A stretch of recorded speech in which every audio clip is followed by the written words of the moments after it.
अस्सलाम वालेकुम, welcome to report card. मैं हूं अफसा कोमल। नून लीग की पार्लिमानी पार्टी ने राना तनवीर हुसैन को शहबाज शरीफ की जगह पब्लिक अकाउंट्स कमेटी के चेयरमैन और ख्वाजा आसिफ को कौमी असम्बली में पार्टी का पार्लिमानी लीडर नामजद कर दिया है। जराए का कहना है कि शहबाज शरीफ की हिदायत पर ही राना तनवीर को चेयरमैन PAC के लिए नामजद किया गया है। कौमी असम्बली में कायदे हिज़्ब इख्तिलाफ नामजद करने पर मुशावरत की जा रही है, जिसका हतमी फैसला शहबाज शरीफ की वतन वापसी के बाद होगा। जराए का कहना है कि शहबाज शरीफ खराबी सेहत के बायस अपोजिशन लीडर का फाल किरदार अदा नहीं कर सकते और वो तवील अरसे बाद तिब्बी मुआयने के लिए लंदन पहुंचे हैं, जहां पर डॉक्टर्स ने उनको मुकम्मल इलाज तक लंदन में ही कयाम का मशवरा दिया है। शहबाज शरीफ अपने इलाज की गर्ज और अपनी पोती की आयादत के लिए लंदन में मौजूद हैं, जिनकी वतन वापस न आने से मुतालिक मुख्तलिफ चहमगोइयाँ और बातें की जा रही हैं। दूसरी जानिब कुछ दिन पहले साबिक वज़ीर आज़म सुप्रीम कोर्ट के इलाज के सिलसिले में लंदन जाने की इस्तदा सुप्रीम कोर्ट से वो कर चुके हैं और 6 हफ्तों से जायद की जमानत की इस्तदा भी कर चुके हैं। शरीफ बरादरान की यके बाद दीगरे लंदन जाने की तैयारियां क्या बिल आखिर सियासत से किनारा कशी? इसी पर हम सवाल करेंगे अपने पैनल से। सवाल इस तरह से है, शहबाज शरीफ की जगह राना तनवीर चेयरमैन PAC नामजद। शहबाज शरीफ इलाज की गर्ज से लंदन में मौजूद। नवाज शरीफ की सुप्रीम कोर्ट से इलाज के लिए लंदन जाने की इस्तदा। क्या शरीफ बरादरान सियासत छोड़ रहे हैं, हाँ या नहीं? सबसे पहले हम हफीजुल्लाह नियाजी साहब की तरफ जाएंगे। न्यायी साहब, क्या समझा जाए इसको? मेरा तो ख्याल अब से दूर की कौड़ी है। कम से कम जो वो सियासत छोड़ रहे हैं या लंदन भाग रहे हैं, तो इस बात से उसका कोई ताल्लुक नहीं है कि PAC की जो उन्होंने चेयरमैनशिप दी है, और कई वजूहत हो सकती हैं।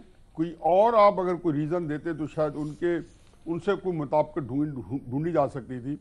लेकिन ये तो प्रैक्टिकली PAC ने बहुत काम करना होता है, और वो पहले भी मेरे ख्याल जिद में ले ली थी शहबाज शरीफ साहब वगैरह का या लीडर ऑफ द अपोजिशन का डायरेक्ट इस तरह का टेम्परामेंट नहीं है। खुर्शीद शाह साहब जो है पार्टी के नंबर 1 लीडर नहीं थे, और फिर इन्होंने भी निसार अली चौधरी को अपने वक्त में नॉमिनेट किए रखा। तो उसमें सिंपल बात है कि ये जो कैपेसिटी भी चाहिए और टाइम भी चाहिए। हाँ, ये ज़रूर है कि राना तनवीर साहब की जगह कोई और भी कैपेबल था, हो सकता था, उससे बात हो सकती है, लेकिन इससे ताल्लुक नहीं है। भट्टी साहब, देखिए बहुत अच्छा फैसला है। शहबाज शरीफ साहब जब इल्ज़ामात से क्लियर हो जाएंगे तो वो बन जाएं। बहुत अच्छा फैसला मुस्लिम लीग नून ने किया है PAC के चेयरमैनी पर। पहली बात तो ये है। दूसरी बात, जो आपका सवाल है, ये हमारे नसीब कहाँ, हमारी किस्मतों में ऐसी शुभ घड़ियाँ कहाँ, हमारे मुकद्दर ऐसे कहाँ कि किसी पर कोई इल्ज़ाम लगे, कोई रंगे हाथों पकड़ा जाए या सेहत की ख़राबी हो और कोई रिटायर हो जाए। ये सब वक्ती अरेंजमेंट्स हैं, डांग टपाव मनसूबा बंदी है। पहले मुश्किल वक्त आया था तो मुशर्रफ से डील की, सेहत का खराबी सेहत का बहाना किया, जवेद हाशमी साहब के हाथ में कायम मकाम सदारत थमाई और उसे जेलों और मारों के लिए छोड़कर खुद सरूर पैलेस चले गए। मज़े की बात है, जवेद हाशमी साहब को कायम मकाम सदर बनाया, मुस्तकिल नहीं, और आखिर तक ये ख्याल रखा कि कहीं वो हमारी जगह ना ले ले, लीडर ना बन जाए। जवेद हाशमी साहब की ज़िंदा तारीख में उनकी किताब जो जेल की डायरियों पर है, ये सब कुछ मौजूद है। और जब वापस आए तो सिलसिला वहीं से जोड़ा जहां से टूटा था। अब भी राना तनवीर साहब और ख्वाजा आसिफ साहब को आगे कर दिया है। जैसे वक्त बदलेगा आएंगे, पहले कोशिश होगी खुद मौजे करें, वरना मरियम और हमजा को पार्टी के लिए तैयार करके तो आगे बिठाएंगे। ये कहीं जाने वाले नहीं है। ये जाएं भी क्यों? ये मौजें, ये बादशाहतें, ये गुलामों की फ़ौज, ये अनारकली की शानें लंदन में कहाँ? वहाँ तो सड़कें खुद क्रॉस करना पड़ती हैं, टैक्सी और बसों के पीछे भागना पड़ता है, लाइन में लगकर बर्गर खाने पड़ते हैं। और फिर ये इक़्तिदार के पंछी हैं। अपोजिशन के लिए जद्दा और लंदन, इक़्तिदार मिलने का चांस दोबारा मिलेगा तो नई डीलें, नए समझौते, नए वादे, और फिक्र ना करें, ये अभी तैयार करें। तैयार तो कर लिया है, लेकिन अभी बिठाएंगे मरियम और हमजा को अपनी गद्दियों पर, अपने तख्त देकर, और पीछे बैठकर हुकूमतें करेंगे। ये ना हमें छोड़ने वाले हैं, ना हम इनको छोड़ने वाले हैं। ठीक है रीमा, ये सारी सूरत हाल आपके ख्याल में किस तरफ इशारा करती है कि PAC की चेयरमैनशिप का मामला जिसके ऊपर इतना शोर किया गया था, जाते हैं वहां से शहबाज शरीफ साहब कह देते हैं कि अब वापस नहीं आ रहे, फिलहाल किसी और को दे दी जाए, बंदा भी नामजद कर दिया जाता है उनकी तरफ से, तो आपके ख्याल में क्या जब सूट करेगा तो वापस आएंगे, या ये सियासत खत्म होने वाली बात है? शुक्रिया अफसा। मेरा ख्याल है बहुत अच्छा डिसीजन है। बहुत सी तनकीद हो रही थी शहबाज शरीफ साहब पे कि वो पाकिस्तान नहीं होते, और ऑपोजिशन ठीक तरह से नून लीग नहीं कर पा रही, तो और बिलावल जो है वो सही तरह से एक ऑपोजिशन लीडर का रोल वो निभा रहे हैं। तो मेरा ख्याल है अगर उन्होंने पाकिस्तान नहीं होना तो इस तरह की सियासत के लिए बेहतर है कि आप किसी और को जो है अपॉइंट कर दो या नॉमिनेट कर दो। लेकिन क्या इसका मतलब ये है कि नून लीग की या खास तौर पे नवाज शरीफ और शहबाज शरीफ साहब की सियासत खत्म हो रही है? मेरा नहीं ख्याल ये दुरुस्त है।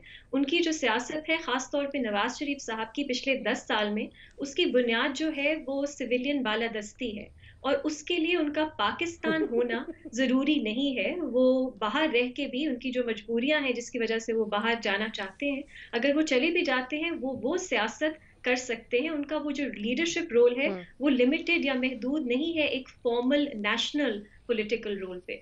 अब सेकंड ईयर लीडरशिप नून लीग की बहुत स्ट्रांग है। अब ख्वाजा आसिफ देख लें, शाहिद खाकान अब्बासी साहब देख लें, इसके अलावा साद रफीक हैं, बहुत से ऐसे लोग हैं जो नेशनल लेवल पे पीएमएलएन की पॉलिटिक्स संभाल सकते हैं। तो ये कहना कि उनकी जी, पॉलिटिक्स जो है वो जावेद खत्म हाशमी हो है। जाएगी बाहर जाके, मेरा ख्याल है ये दुरुस्त नहीं नहीं होगा। होगा ऐसा आपके ख्याल में? ठीक है, नहीं का ऑप्शन आप ले रही हैं। साफी साहब, कौम के मफाद में फैसला किया गया है या जाती मफाद में? देखें, ये तो पहले से हमारी तालिब इल्माना राय थी कि इन शरीफों की बदकिस्मती ये है कि एक भाई सियासत कर सकता है लेकिन हुकूमत नहीं कर सकता, और दूसरा भाई हुकूमत तो कर सकता है लेकिन सियासत नहीं कर सकता। नवाज़ शरीफ ने बतौर वज़ीर-ए-आज़म ये साबित कर दिया था कि वो अच्छे सियासतदान हैं लेकिन अच्छे हुक्मरान नहीं हैं, और शहबाज शरीफ साहब ने हर मौका पे साबित किया है कि वो अच्छे एडमिनिस्ट्रेटर हैं लेकिन अच्छे सियासतदान नहीं हैं। अब बदकिस्मती ये हुई कि इलेक्शन से पहले ये इरफान सिद्दीकी और ख्वाजा आसिफ और इन जैसे लोगों ने नवाज़ शरीफ से कहा कि कदम बढ़ाओ और तुम तय बुर्दगान हो और फलां हो, तो उनके नैरेटिव की वजह से उन्होंने शहबाज शरीफ की हुक्मरानी का मौका भी गंवा दिया। अब सियासत तो वो कर नहीं सकते। तो उन दोनों भाइयों का तो इस वक्त ये अलबिया है, और अब जब दोबारा वो सुलह की या डील की कोशिश कर रहे हैं तो मेरे ख़्याल में इनको इससे पहले ख्वाजा आसिफ साहब को और इरफान सिद्दीकी साहब को, इन सब लोगों को तलाश करके पहले तो जाके चौधरी निसार से माफ़ी मांगनी चाहिए कि भाई तुम जो बात कर रहे थे वो ठीक था। वो मुस्लिम लीगी मिजाज के मुताबिक वो जानता था अपने मुस्लिम लीगियों को कि भाई ये लड़ने वाली मटीरियल नहीं है। तो अब वही मसला है कि जो भाई सियासत कर सकता था उसको अब सियासत का मौका नहीं है, और जो भाई हुकूमत कर सकता था उसको हुकूमत का मौका नहीं है। तो अब करे क्या? तो इसलिए उनकी सियासत अमलन ख़त्म। और ये सिर्फ उनकी नहीं, इस वक्त बदकिस्मती ये है कि पिछले काफ़ी अरसे से तमाम सियासी जमातों की सियासत ख़त्म हो गई है। इस वक्त क्या पीटीआई सियासत कर रही है? नहीं, ग़ुलामी कर रही है, हुक्मरानी के नाम पे ग़ुलामी है। क्या पीपल्स पार्टी सियासत कर रही है? नहीं, वो अपने आप को ग़ुलामी पे बहाल करने के जतन कर रही है। क्या मुस्लिम लीग नून सियासत कर रही है? नहीं, वो अपने आप को नौकरी और ग़ुलामी पे बहाल करने के लिए वो कुछ। आज देखे मुझे इतना हंसी आ रही थी, मैं कह रहा था कि ये न्याजी साहब अगर सुलह करके उनको समझा दे इमरान खान साहब को कि मैं एनआरओ नहीं दूंगा, मैंने कहा वो सामने लोग जो बैठे हुए वो दिल में क्या सोच रहे हैं कि ये बंदा किस तरह की बातें कर रहा। मैं अगर अब कहूँ कि मैं न्याजी साहब को वज़ीर आज़म नहीं बनने दूंगा, मैं अगर ये कहूँ कि जी मैं भट्टी साहब को जो है वजीर नहीं बनने दूंगा, तो लोग मेरा मजाक उड़ाएंगे नहीं। ये सलीम पागल हो गया कि जिस चीज़ का इनके हाथ में इख्तियार ही नहीं है। अब क्या कभी किसी वजीर आज़म ने या किसी शौकत अजीज़ या किसी ने एनआरओ दिया है, और ये बंदा रोज़ाना कहते हैं कि मैं एनआरओ नहीं दूंगा? तो ये सियासत हो गई है। साफी साहब, वो तो सियासत है ही नहीं। आप कह रहे ख़त्म होगी, मैं कहता हूँ ख़त्म हो चुकी है। ठीक है, बिल्कुल सही। हाँ का ऑप्शन हम लिख रहे हैं। साफी साहब आगे बढ़ेंगे, बाबर साहब की तरफ वक्त नहीं। और बाबर साहब, एक तरफ वजीर आजम साहब आज फिर बरबला कह रहे हैं कि एनआरओ देना किसी को गद्दारी के मुतरादिफ होगा, फिर ये जो डेवलपमेंट हुई है हालात किस तरफ इशारा कर रहे हैं? अब साहब मुझे तो ये लगता है कि शहबाज शरीफ साहब ये प्रोग्राम देखते होंगे और उन्हें भी भट्टी साहब की वो पीएससी वाली तकरीर याद हो गई होगी, तो उन्होंने कहा होगा कि चलें तकरीर की तब्दीली के लिए कौम के वसीतर मुफाद में मैं ये पीएससी तो गिव अप करता हूँ। तो मेरा ख्याल है इससे ज़्यादा बड़ा पीएससी का तो एजेंडा नहीं है, बस यहीं तक बात है। देखिए जवाब तो मेरा नहीं है, भट्टी साहब के सर जाते हैं। सियासत इस तरह से नहीं ख़त्म होती इस मुल्क में, हमने कम से कम इससे पहले देखा। देखिए हिस्टोरिकली हमारे 10-10 साल के साइकिल्स आए हैं और उस टाइम फ्रेम में इससे पहले भी हुआ कि जो सिविलियन लीडर्स होते हैं उनकी हक में और उनकी पार्टीज़ के हक में यही होता है कि वो बच जाएं उस टाइम पीरियड के लिए। आप पीपीपी को देख लें, 80s के दौर में बेनज़ीर भुट्टो फिर आई जब टाइम राइप था कि वो आ सकें। अगर वो यहाँ पे रहती ज़ियाउल हक के दौर में तो उनका कुछ ना बनता। 90s फिर डेमोक्रेसी टूटी फूटी जिस तरह भी चलती रही, उसके बाद फिर दोनों पॉलिटिकल पार्टीज़ के जो टॉप लीडरशिप थी वो चली गई। सो इस तरह से हमारी सियासत अमेरिकन फुटबॉल की तरह है जिसमें ऑफेंसिव और डिफेंस की टीम्स अलग अलग हैं। तो जब और उस लिहाज से मैं भट्टी साहब से एग्री करता हूँ, तो जब आपने हुकूमत करनी होती है तो वो एक और टीम है, और जब आपने ऑपोजिशन करनी होती है तो वो एक और टीम है। ये चीज़ खाली PMLN के लिए नहीं है, ये PPP के लिए भी है, और ये अल्लाह ना करे कि तहरीक इंसाफ पे वो वक्त आए, लेकिन उनके लिए भी होगी, क्योंकि उन प्राइम मिनिस्टर साहब तो ऑपोजिशन के टाइम पे भी पार्लियामेंट में नहीं आते थे, हुकूमत के टाइम पे भी पार्लियामेंट में नहीं आते। तो ये नेचर है हमारी पॉलिटिक्स की, लेकिन इस बाहर जाने से सियासत नहीं खत्म हुई उनकी। सियासत नहीं खत्म होगी, लेकिन ये सियासत की नेचर है जो तरीकाकार अपना। तमाम तजियाकारों ने इस पर नहीं का ऑप्शन लिया। सलीम साफ़ी साहब ने इसके ऊपर हाँ का ऑप्शन लिया। अभी हम एक ब्रेक लेंगे और उसके बाद एक अहम मामला है उसी पर गुफ्तगू करेंगे। कल कौमी असेंबली में चाइल्ड मैरिज तरमीमी बिल के मामले पर विफाकी वज़रा आमने सामने आ गए। हमने प्रोग्राम में भी इसका जिक्र किया, गुफ्तगू हुई, आज एक बार फिर से इसी मामले पर बात करेंगे, जिसमें हैरानगी की बात यह थी कि बिल पेश करने वाले भी तहरीक इंसाफ के रुकन रमेश कुमार थे और मुखालफत करने वाले भी तहरीक इंसाफ से ही थे, अली मोहम्मद खान साहब, जिन्होंने यहाँ तक कह दिया कि वो बिल की मुखालफत करेंगे चाहे वजारत से क्यों ना हाथ धोना पड़े। विफाकी वज़ीर दाखिला एजाज शाह ने भी चाइल्ड मैरिज तरमीमी बिल की मुखालफत की। ताहम शीरी मजारी समेत बहुत से हुकूमती रहनुमा इस बिल के हक में दलाइल देते रहे और हिमायत करते हुए नजर आए। बिल के हक में 72 और मुखालफत में 50 अरकान ने वोट दिए। उसके बाद साइंस और टेक्नोलॉजी के वजीर फवाद चौधरी मैदान में आए और बिल की मुखालफत करने वालों को आड़े हाथों लेते हुए उन्होंने ट्विटर पर पैगाम दिया कि एक ऐसे माशरे की क्या उम्मीद है जिसमें 50 मुंतखब नुमाइंदों और यहाँ तक के वज़रा ने कम उम्री की शादी के खिलाफ के हक में वोट दिया है। उन्होंने इस बात को खौफनाक लम्हा करार दिया। एक ट्वीट में उनका कहना था कि कम उम्री की शादी के खिलाफ सबसे पहली कानून साजी बानी पाकिस्तान कायदे आज़म ने की थी। फवाद चौधरी की तमाम बातें अपनी जगह, मगर सवाल यह है कि कम उम्री की शादी की हिमायत कर वजह क्या है, क्या सोच है इसके पीछे और इसकी कानून साजी में इतनी मुश्किलात क्यों पेश आ रही हैं। इसी पर हम गुफ्तगू करेंगे अपने पैनल से। सवाल इस तरह से है, एक ऐसे मुआशरे की क्या उम्मीद जिसमें 50 मुंतखब नुमाइंदे और यहाँ तक के वज़रा ने कम उम्री की शादी के लिए वोट दिया। फवाद चौधरी, लोगों के कम उम्री की शादी की हिमायत की वजह क्या है, ये हम आपसे जानना चाहेंगे। ओपन ऑप्शंस हैं। सबसे पहले हम रीमा उमर की तरफ जाएंगे। रीमा, कल भी इस मामले पर हमने बहस की थी, मामला बहुत अहमियत का हामिल है।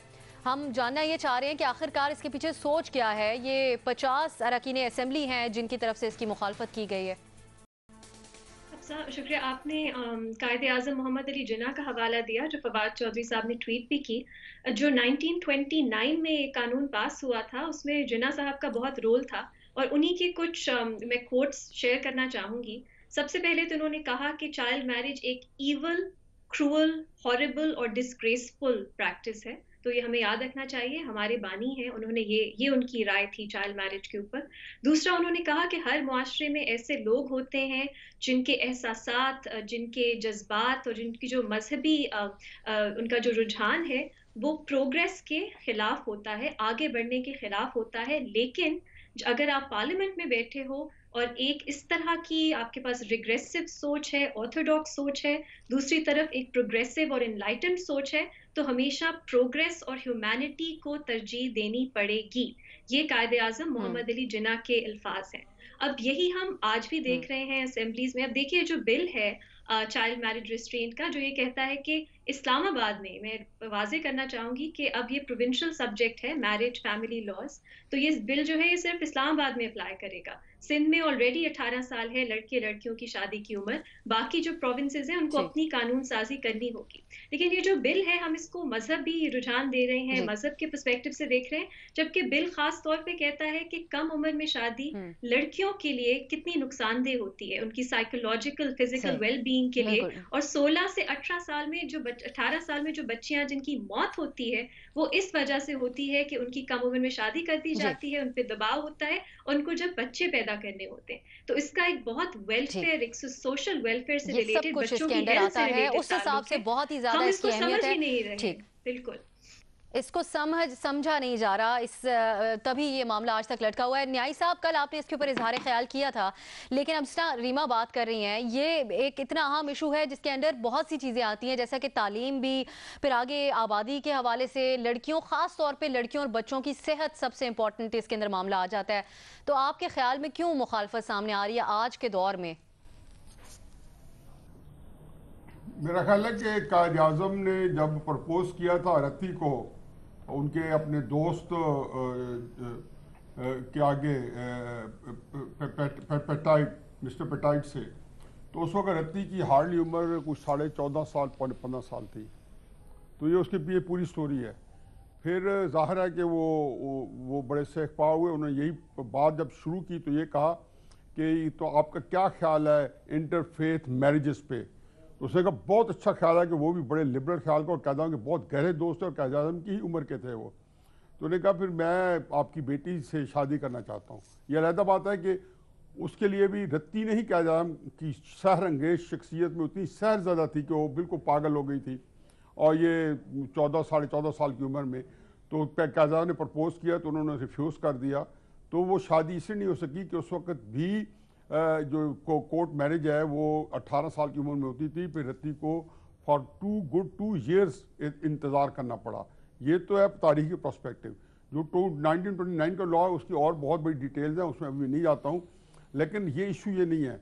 मैं तो कल भी आपके प्रोग्राम में बताया है कि ये इशू मजहबी नहीं है, ये एक मॉरल इशू है। वेस्ट में, अमेरिका में जहाँ लिबरल सोसाइटी है, उसने तो अत मचा रखी है चाइल्ड मैरिजेस की।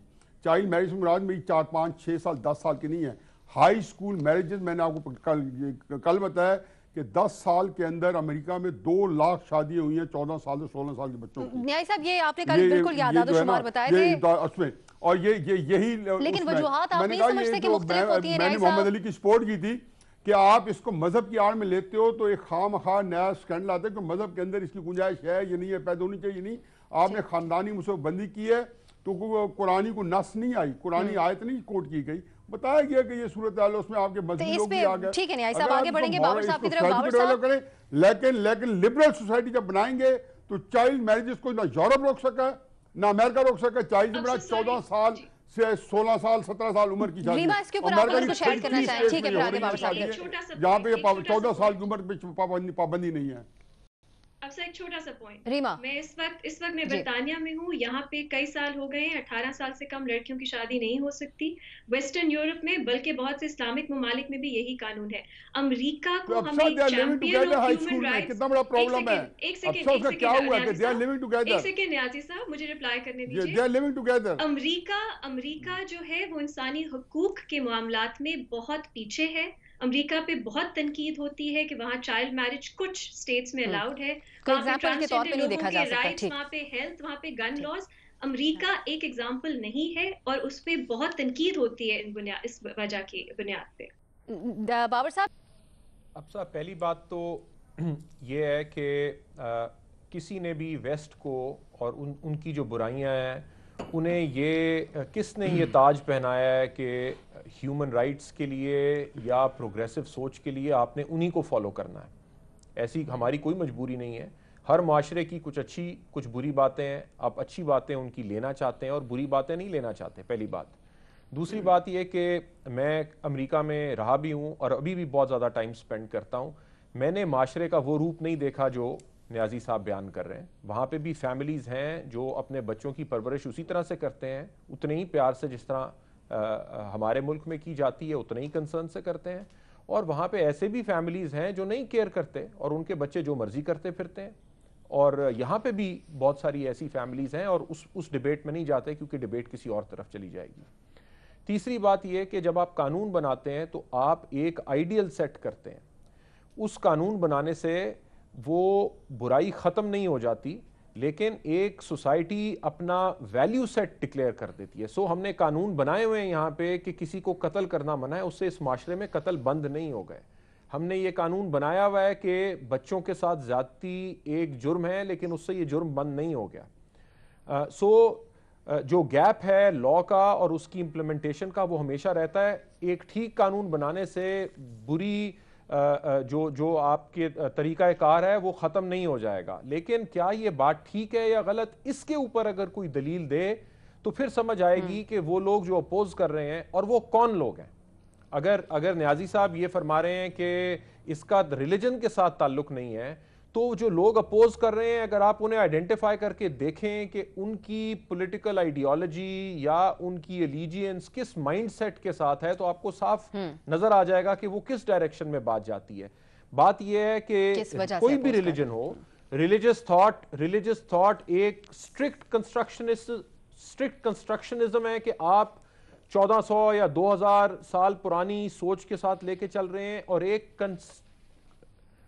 कंटेक्चुअल थॉट होती है कि ये प्रिंसिपल रिलीजन के अंदर दिया है, उसकी आज इंप्लीमेंटेशन आपने कैसे करनी है।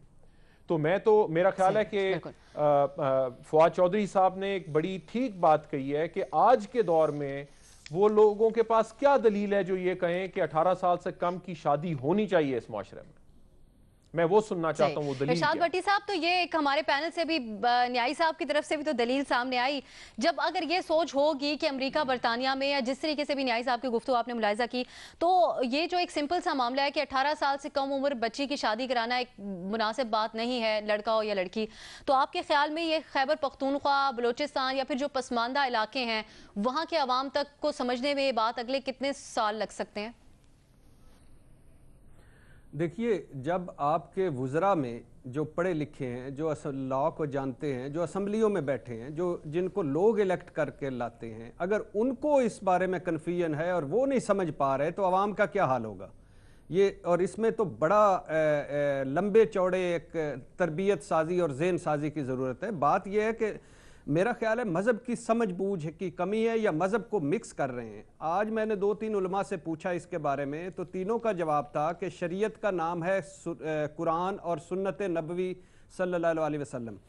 कुरान और रसूलुल्लाह सल्लल्लाहु अलैहि वसल्लम ने शादी की उम्र मुकर्रर नहीं की, हाँ इसके मयार मुकर्रर किए हैं। और जब शरीयत ने उम्र मुकर्रर नहीं की तो उम्र का तयन खिलाफ शरीयत कैसे हो गया। हमारे यहाँ होता यह है कि फ़िक़ा और शरीयत को मिक्स कर दिया जाता है कि लोग किसी किताब से या कदीम किताब से फ़ुक़हा की राय लेते हैं और इसे बहैसियत या बतौर शरीयत पेश कर देते हैं। कोई मसला जिसका हुक्म कुरान और सुन्नत में ना हो, हमारे यहाँ ये भी हुआ है कि एक खलीफा राशिद ने दूसरा खलीफा राशिद के फ़ैसले को तब्दील किया, इमामों ने एक दूसरे से इख्तलाफ किया। एक आलम ने मुझे ये कहा कि निकाह एक समाजी मुआहदा है, शादी के लिए उम्र का तयन शरी नहीं समाजी मसला है। गो कि ये मैं तो इस हक में हूँ कि कम सनी की शादी नहीं होनी चाहिए, लेकिन फिर भी हमारे यहाँ इस्लामी नज़ियाती कौंसिल है, मुफ्ती हैं, जय्यद उलमा हैं, दीन को बेहतर समझने वाले हैं, सबको इस मामले पर बैठकर कुरान और सुन्नत की रोशनी में हल निकालना चाहिए। और ये ज़हन में रखना चाहिए कि इस आप कैसे कर सकते हैं 8, 10, 12, 14 साल की बच्ची की शादी कैसे कर सकते हैं। थोड़ा सा उसको पढ़ाएं लिखाएं, इस काबिल बनाएं कि वो घर संभाल सके, बच्चों की तरबियत कर सके। तो इसके लिए कानून होना तो होना ही है, इसके लिए पूरे मुआशरे की ज़हन साजी की भी बहुत ज़रूरत है। ठीक है साफ़ी साहब, बिल्कुल दुरुस्त भट्टी साहब। साफ़ी साहब, आवाम को तो अवेयरनेस किसी न किसी तरह पहुंचाई जा सकती है मेहनत करके, लेकिन ये जो अरकान हैं जो कानून साजी नहीं होने देते, इनको कैसे बात समझ आए? देखिए, मैं रीमा और बाबर सत्तार साहब के मौक़िफ़ से इत्तेफाक करता हूँ। कल भी हमने इस पे बात की थी, लेकिन न्याजी साहब जो बात कर रहे हैं उसकी अपनी जगह पे अहमियत है। इन दोनों का आपस में कंट्रडिक्शन नहीं है। कानून अपनी जगह पे ज़रूरी है और मुआशरती वैल्यूज़ को ठीक करना अपनी जगह पे ज़रूरी है। बहुत सारे ममालिक में ऐसा होता है, बहुत सारी चीज़ें कि जिसके लिए कानून नहीं होता, लेकिन वो लोग सिविलाइज्ड होते हैं तो वो इस तरह के जहालत के काम नहीं करते। लेकिन कानून जिस तरह बाबर सत्तार साहब ने इंटरप्रेट किया कि वो एक कौम के विल को ज़ाहिर करती है, तो इसलिए कानून की अपनी जगह पे अहमियत है। दूसरा ये बात भी दुरुस्त है कि इसको दीन से जोड़ना इसलिए दुरुस्त नहीं है कि देखें, दीन एक तो कुरान और सुन्नत का नाम है, जिस तरह भट्टी साहब ने फरमाया। दूसरी बात ये कि क्या जो हमारे मुस्तनद उलमा है, दीन फरोशों में और दीनी उलमा में भी फ़र्क है। ये तो वो लोग हैं जो दीन के नाम को इस्तेमाल करते हैं। अब क्या हमारे जो अली मोहम्मद ख़ान साहब है वो मुफ्ती हैं, वो तो लॉ के वो रहे हैं, उन्होंने तो ये जदीद लॉ को पढ़ा हुआ है, वो वकील है बाई प्रोफेशन। फिर अगर हमारे कादरी साहब हैं तो ठीक है, वो एक दीनी घराने से ताल्लुक़ रखते हैं, लेकिन अगर वो जेनवन और बड़े आलिम होते तो वो पीटीआई में होते। आप देखिए क्या मुफ्ती तकी उस्मानी साहब ने कभी वो राय नहीं, क्या मुफ्ती तकी उस्मानी साहब ने कभी इस मामले पे वो राय दी है जो अली मोहम्मद ख़ान और इन लोगों ने दी है? क्या जावेद अहमद गामदी साहब ने कभी वो राय दी है जो उन्होंने दी है? इस्लामी नज़रियाती कौंसिल जो कि मुताल्लिका फ़ोरम है और दीन की रोशनी में वो इंटरप्रेट करता है और उसमें तमाम मकातिब फ़िक्र के उलमा शामिल होते हैं, तो क्या उन्होंने कभी वो राय दी है जो इन दो शख्सियात ने दी है? वो अपने हलके को देखते हैं, लोगों में पॉपुलर बनने के लिए वो इस तरह की बातें करते हैं, लिहाजा उनकी बातों को दीन से जोड़ना मेरे ख्याल में ये मुनासिब नहीं है। दीन का इस हवाले से और जो जेन्युइन उलमा है सियासी मफाद के उनका हवाले से वही इस तरह के मौक़िफ़ बयान दिए जाते है हैं जो अकल से भी मुवाफ़िक है, जो रीज़न से भी मुवाक़िफ़ है और जो बाबर सत्तार साहब और रीमा उमर जैसी पढ़े लिखे लोगों के नुक्ते नज़र से भी मुवाफ़िक है। बिल्कुल दुरुस्त। साफ़ी साहब, इस साहम मामले के ऊपर हमारे तमाम तज्ज़ियाकारों की राय आपने जानी। एक और इशू है, उस पर हम गुफ्तगू करेंगे, हमारे साथ रहिए।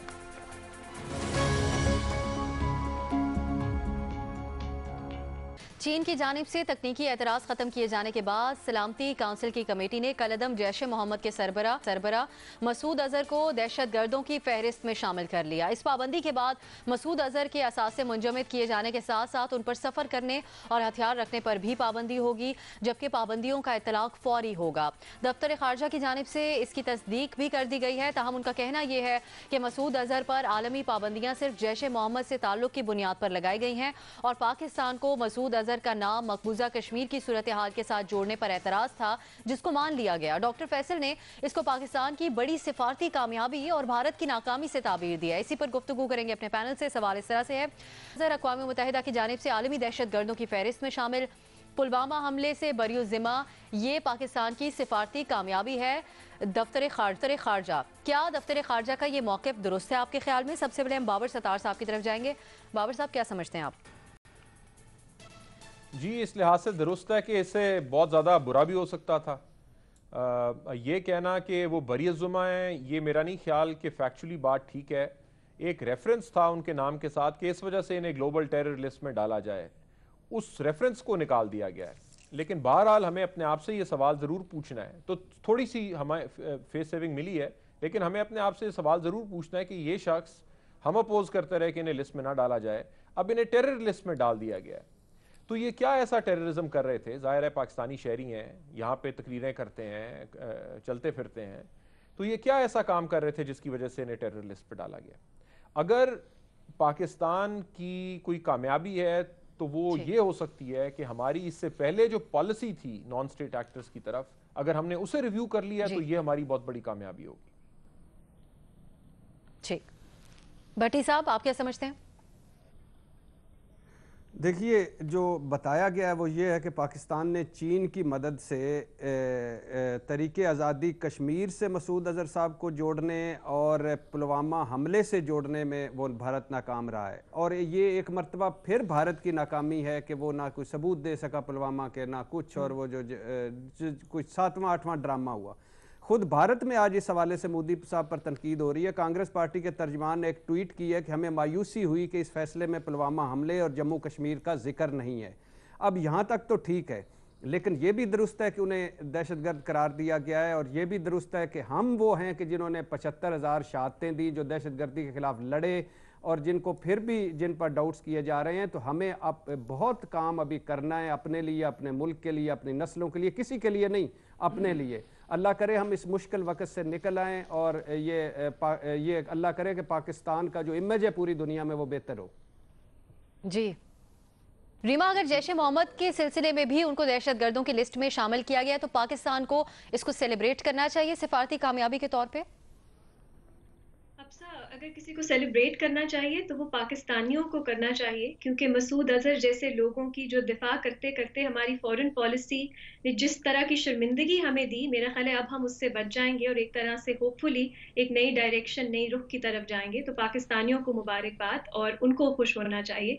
लेकिन बहुत से लोग हैं वो कह रहे हैं भारत की मुंह तोड़ जवाब दिया पाकिस्तान ने और पाकिस्तान की पता नहीं क्या जीत हो गई। ये गलत है। मिटिगेट हुआ है डैमेज, लेकिन डैमेज हुआ है। अगर आप उनका जो यूएन की स्टेटमेंट आई है वो पढ़ें तो उसमें बहुत डिटेल में जो इल्ज़ामात हैं मसूद अजहर के खिलाफ उनको तफसील से उनका हवाला दिया है। और पाकिस्तान बहुत अरसे से उनको डिफेंड कर रहा था। अब हमने देखा है उनका मौक़िफ़ जो है वो थोड़ा बदला है। सिर्फ कश्मीर की बात नहीं है। पाकिस्तान क्यों उन्हें सपोर्ट कर रहे थे पहले वो क्यों कह रहे थे कि एविडेंस नहीं है, अब ऐसा क्या एविडेंस आया कि पाकिस्तान अब खुशियां मना रहा है, ये भी देखने की जरूरत है। और दूसरी बात, जो पूरा कॉन्टेक्स्ट है, अगर आप फ्रांस की स्टेटमेंट देखें इसके रिस्पॉन्स में, उन्होंने तो पुलवामा और कश्मीर का जिक्र किया है, दीगर ममालिक ने भी किया है। तो सिर्फ अगर हम आइसोलेशन में स्टेटमेंट को पढ़ें तो ठीक है, कश्मीर और पुलवामा का जिक्र नहीं है, लेकिन इसके अराउंड जो पूरा डिस्कोर्स है यूएन की सतह पे, उस पे जरूर कश्मीर का और उसमें जो मसूद अजहर का रोल रहा है उसका जिक्र हो रहा है। लेकिन डिफेंड नहीं करना पड़ेगा, इस हवाले से एक अच्छी खबर है आपके ख्याल में साफी साहब? सिफारती तौर पर इसको कामयाबी कहा जाए या फिर यही आपके ख्याल में आसानी है कि अब डिफेंड नहीं करना पड़ेगा? इसको कामयाबी कहने पे मुझे एक लतीफ़ा याद आ रहा है। हमारे इलाके में एक गाँव में गरीब मियाँ बीवी थे, उनके घर में सबसे कीमती चीज़ उनकी एक गाय थी। तो इलाके में चोरी की वारदात बढ़ गई थी, उन्होंने गाय बेच दी और उस पर बंदूक ख़रीद लिया। अब घर की सबसे कीमती चीज़ बंदूक हो गया। उन्होंने जाके कमरे में उसको एक संदूक में रख लिया संभाल के। एक दिन घर में चोर घुस आए तो मियाँ बीवी ने कहा कि कीमती चीज़ तो वही है। वो दोनों जाके संदूक की हिफाजत उसके ऊपर लेट गए। वो चोरों ने घर का सफाया कर लिया। तो सुबह ये बड़े तफाखुराना अंदाज में बाहर निकला। उसने कहा देखे ना, चोरों को हमने धोखा दे दिया, घर में असल कीमती चीज़ तो बंदूक थी, वो बाकी इधर उधर की चीज़ें ले गए और बंदूक हमारे पास रह गया। ये जो हम इसको पता कह रहे हैं, मेरे ख्याल में ये वही हमारे उस देहाती का मामला है। भाई, आपके एक पाकिस्तानी शहरी को, जिसको कल तक आप आलमी सतह पे और यूएन में डिफेंड कर रहे थे और आपका ये कहना था कि वो टेररिस्ट नहीं है, उसको टेररिस्ट डिक्लेयर कर लिया गया। मुल्क की बदनामी कितनी है। तो अगर इसको आप कामयाबी कहें तो फिर ठीक है। ये तो सिर्फ इस तरह है। अब भट्टी साहब नाराज न हो कि मैं कहूँ कि जी भट्टी साहब पे मैंने कुछ इल्ज़ामात लगाए हो कि ये रिपोर्ट कार्ड में ये करता है, ये करता है, ये करता है। 4 इल्ज़ामात मैंने लगाए हों और मैंने आपसे रिक्वेस्ट की कि जी इनको रिपोर्ट कार्ड से निकाल दे। अगले दिन आप मुझे कहें कि नहीं, ये एक रीज़न इससे वापस ले ले, लेकिन भट्टी साहब को निकाल देंगे। और भट्टी साहब कहें कि जी मेरी तो कामयाबी हो गई, मुझसे एक इल्ज़ाम वापस ले लिया गया। तो ये पाकिस्तान का यही मौक़िफ़ है। ठीक, भट्टी साहब पे रख के आपका लतीफ़ा भी आ गया सामने। न्यायी साहब, आपके ख्याल में फिर दफ्तर खारजा को ये बात कहनी चाहिए थी, हो या हुआ जो भी, लेकिन दफ्तर खारजा को इस तरह से आके ये बयान देना चाहिए था? दफ्तर खारजा ने मेरा ख्याल है बहुत लव और बिल्कुल भोंडी और एक मजाहिया बात की है। जब वो बात कर रहे थे इत्तफाक से मैं सुन रहा था, तो मैं तो उस पर रियली उस वक्त मुझे उस पर हंसी आ रही थी। देखिए, 2 बातें ज़हन में रखें कि मैं उन लोगों में से हूँ जो महमूद अजहर को बिल्कुल बेगुनाह समझता हूँ, क्योंकि हमारी रियासत उसको बेगुनाह समझती है। मेरी रियासत जब मुझे कहती है कि बंदा कसूरवार नहीं है तो मैं उसे कसूरवार समझता हूँ। जहाँ तक ये है कि जी हम, चूंकि इंडिया ये कह रहा है वो टेररिस्ट है तो मैं उसे टेररिस्ट मानूँ, तो मैं नहीं मानूंगा। ये मैं इस लिहाज से बड़ा क्लियर हूँ और मुझे इसमें कोई किसी से कन्फ्यूजन नहीं है कि किसी तरीके से हम कहें कि ये बड़े गंदे लोग हैं, उसको ये कर दो, खुशियाँ मनाइए पाकिस्तान को। ये हमारे लिए शर्म की बात है कि एक बेगुनाह आदमी जो है उसको टेररिस्ट करार दे दिया गया, पहली बात। दूसरी बात यह है कि पुलवामा के ऊपर जो दफ्तर खारजा है, इससे उन्हें अब्सर्ड अलग बात की है कि पुलवामा के बाद पूरी दुनिया ने, और खुसूसन माइक पॉम्पियो का पूरा बयान मेरे पूरे एक लफ्ज मेरे सामने है। उन्होंने कहा था कि इंडिया के साथ ज्यादती, और हर एक ने यही वही बात कही जो इंडिया कह रहा था। किसी ने इंडिया को रोका नहीं था कि आप हमला ना करना, इसको ना बढ़ाना, क्योंकि वो कह रहे थे इंडिया के साथ ज्यादती हुई है। ये पूरी दुनिया तब कूदी जब इंडिया ने पाकिस्तान में हमला किया। उन्हें कहा पाकिस्तान इसके जवाब ना दे। तो इसलिए इंडिया इस लिहाज से, सफारती लिहाज से हमें आइसोलेट कर चुका है। हमें ईरान के साथ हमारा झगड़ा, अफगानिस्तान का हमारा झगड़ा, हिंदुस्तान का हमारा झगड़ा, तो पाकिस्तान एक घिरा हुआ खतरात में, और इसमें इससे ज्यादा नाकाम खारजा पॉलिसी नहीं हो सकती। पॉइंट सामने आ गया, नहीं कहा आपने। काश हमारे पास ज्यादा वक्त होता, क्योंकि पैनल में मौजूद तमाम हजरात आपसे आपके इस तबसरे के ऊपर मजीद कुछ सवाल पूछना चाह रहे थे, लेकिन वक्त प्रोग्राम का खत्म हो गया। इजाजत दीजिए नाज़रीन, खुदा हाफिज।